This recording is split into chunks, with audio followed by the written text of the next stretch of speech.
অনেক চ্যালেঞ্জ আমরা দেখছি নতুন সরকারের সামনে, অনেক চ্যালেঞ্জ। বিশেষ করে ঋণ বেড়েই চলেছে। ২৪-২৫ আমরা দেখছি যে দেশে বিদেশে উৎস থেকে সরকারি ঋণের পরিমাণ ২২ লাখ। চলতি অর্থবছরে জুলাই-ডিসেম্বর সময় সরকারি ব্যাংক উৎস থেকে ৬১,০০০ ২২,৫০,০০০ কোটি টাকা আপনার এর আগে যেটা বললাম ২৪-২৫ অর্থবছরে দেশে বিদেশে উৎস থেকে নেওয়া হয়েছিল।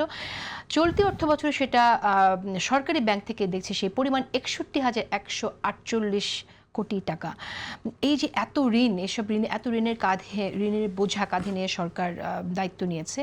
পাশাপাশি আছে মুদ্রাস্ফীতি, জিনিসপত্রের দাম কমানোর চাপ, কর্মসংস্থান তৈরির চাপ, আইন শৃঙ্খলা নিয়ন্ত্রণের চাপ। সেই জায়গা থেকে আপনারা আসলে কতটুকু সহযোগিতা করার জন্য আপনারা প্রস্তুত? যে আপনারা, যেমন আমরা যদি বলি এখানে যে সংস্কার অবশ্যই প্রয়োজন, কিন্তু সংস্কারের দিকে মন দিতে গিয়ে সংস্কার নিয়ে যদি আপনারা আন্দোলনে, সবগুলো দল যদি আন্দোলনে ব্যস্ত হয়ে থাকে, তাহলে আসলে জনগণের এই যে সংকটগুলো, মূল সংকট, যারা দরিদ্র মানুষ, যাদের কাছে আসলে বেঁচে থাকাটা খুব ইম্পর্টেন্ট, তাদের প্রয়োজনটা একটুখানি ইগনোর হয়ে যায় কিনা, যেটা আমরা এই সরকারের সময় দেখেছি যে খুব বেশি সংস্কারের পেছনে সময় দিয়েছে, কিন্তু মূলত কর্মসংস্থান বৃদ্ধি করা বা অর্থনৈতিক দিক থেকে আরেকটু ভালো করা সেটা আমরা হতে দেখিনি।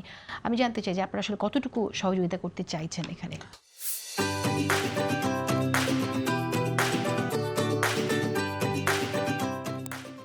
দেখেন, এটা খুবই জরুরি যে আসলে অর্থনীতি এবং মানুষের রুটি রুজি, জীবিকা যেখানে, ওই জিনিসটা যেন ঠিকমতো চলতে পারে। সেই জন্য আমরা বিরোধী দলের জায়গা থেকে আমরা সর্বোচ্চ সহযোগিতা করতে চাই। এবং এই জন্য আসলে যেটা প্রয়োজন, যেমন বাংলাদেশের অর্থনীতি তো আওয়ামী লীগ তো একেবারেই পুরো বাংলাদেশটাকে লুটতরাজ করে একেবারে খালি করে রেখেছে। সেটা অন্তর্বর্তীকালীন সরকারও এসে সেই চ্যালেঞ্জগুলো ফেস করেছে। এবং অন্তর্বর্তীকালীন সরকারের সময় আমরা ব্যাংকিং সেক্টরটা একটা মানে জাস্ট ধরে রাখতে পারছে, কিন্তু ডেভেলপমেন্ট আহামরি কিছুই কোনো সেক্টরে অর্থনীতিতে তেমন কোনো গুরুত্বপূর্ণ কিছু করতে পারে না। সেটা বিএনপি যেহেতু একটা পলিটিক্যাল গভর্নমেন্ট, তার কাছে মানুষের প্রত্যাশা আরও বেশি এবং তার সময়টাও বেশি, তার এই চ্যালেঞ্জগুলো থাকবে। সে জায়গা থেকে কয়েকটা বিষয় খুবই গুরুত্বপূর্ণ। একটা হচ্ছে যে বাংলাদেশের সবচেয়ে বড় চ্যালেঞ্জ হবে যে যদি দুর্নীতিটা কতটা বেশি রোধ করা সম্ভব হয় এই সরকারের পক্ষ থেকে। সেটা যদি সম্ভব হয় তাহলে ইনভেস্টমেন্ট বাড়বে, ব্যবসায়ীরা ভালো করবে। আর একটা হচ্ছে এই যেমন আমরা দেখেছি যে বেশ কিছু সংসদ সদস্যরা ঋণ খেলাপি নিয়ে আমরা আলাপ করেছি, এবং অনেক বড় বড় ঋণও আছে। অনেকে হয়তো খেলাপি হয় নাই, আবার অনেকে খেলাপিরাও এই সংসদে এসেছেন। এই মাত্রাটা যদি বাড়ে আরো, তাহলে কিন্তু এই ব্যাংকিং সংকটটা আরো বাড়বে, ঋণ খেলাপির মাত্রাটা যদি বাড়ে। তো এই জায়গা থেকে আসলে রাষ্ট্রের ওই মানে স্বচ্ছতাটা দরকার, যে আসলে ঋণ খেলাপিদের ঋণগুলো যেন অন্তত পরিশোধ করে, কিংবা যারা ঋণ নিয়েছে সেগুলো যেন পরিশোধ করে। এটা যেন আরো হাজার হাজার কোটি টাকার ঋণ খেলাপি যেন তৈরি না হয়, এবং ক্ষুদ্র ব্যবসায়ীরা যেন আসলে এলাকাগুলোতে তার বা জায়গাগুলোতে ব্যবসা করার ক্ষেত্রে যেই মানে প্রতিরোধ পলিটিক্যাল লিডারদের কাছ থেকে তারা ফেস করে যে সংকটগুলো, সেগুলো যেন না হয়। আইন শৃঙ্খলা তো একটা আছে। আমি মনে করি যে পলিটিক্যাল গভর্নমেন্টে আসার কারণে আইন শৃঙ্খলা মোরালেস এটা নিয়ন্ত্রণে আসবে, এটা আমার বিশ্বাস, যদি পলিটিক্যাল ইউজ না হয়, কিন্তু মোরালেস এটা নিয়ন্ত্রণ করতে পারবে। আমরা যেটা মনে করি সেটা হচ্ছে আমরা সহযোগিতা করতে চাই। এখন যেই সংস্কারগুলো কমিটেড, যেই সংস্কারগুলো প্রয়োজন, সেই জায়গাগুলোতে যদি আমাদের সাথে এই সরকার এমন জায়গাগুলোতে যায় যে না, সে আসলে তার 2/3 আছে। বিএনপি কিন্তু মানে কনস্টিটিউশনালি পার্লামেন্টে সে একটা অনেক বেশি আপার হ্যান্ডে আছে।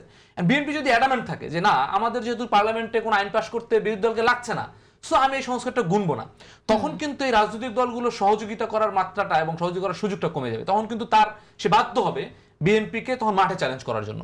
আর যদি এই বিএনপি যদি এই ধরনের মানে অ্যাকোমোডেশনটা করে যে না, যারাই আছে তার সংখ্যা কম হলো, তাকে আমার না লাগলো, আমি বাংলাদেশ বিনির্মাণের জন্য, অর্থনীতি বিনির্মাণের জন্য আমি সকলকে নিয়ে কাজ করতে চাই, তখন কিন্তু এই পার্টিগুলো বাধ্য হবে তার সাথে, তখন জনগণই প্রত্যাখ্যান করবে। আমার তো মনে হয় যে বিএনপি সকলকে নিয়ে কাজ করতে চাইছে, আমরা সেই সাইনগুলো দেখতে পাচ্ছি। যেমন হ্যাঁ, এটা একটা গুরুত্বপূর্ণ, যেমন বিএনপির চেয়ারপারসন নির্বাচনের পরে তিনি 2 থেকে 3 জন বিরোধী দলীয় নেতাদের বাসায় গিয়েছেন।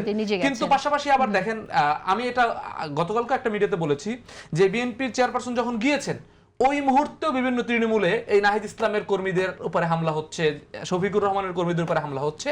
এই জিনিসটা থামানো বন্ধ করা দরকার। যেমন নাহিদ ইসলামের কাছে যাওয়া এটা গুরুত্বপূর্ণ না যদি তার কর্মীরা নিরাপদ থাকে। এবং আমি একটা এক্সাম্পল দিয়ে শেষ করি, সেটা হচ্ছে যেমন যে শেরপুরে যে জামাতের সেক্রেটারি যিনি মারা গিয়েছিল, ওইখানে আমি এই কিছুক্ষণ আগে, আমি ঢোকার আগে আমি খবর পেয়েছি ওখানে 1000 অজ্ঞাতনামা মামলা হচ্ছে জামাতের কর্মীদের নামে।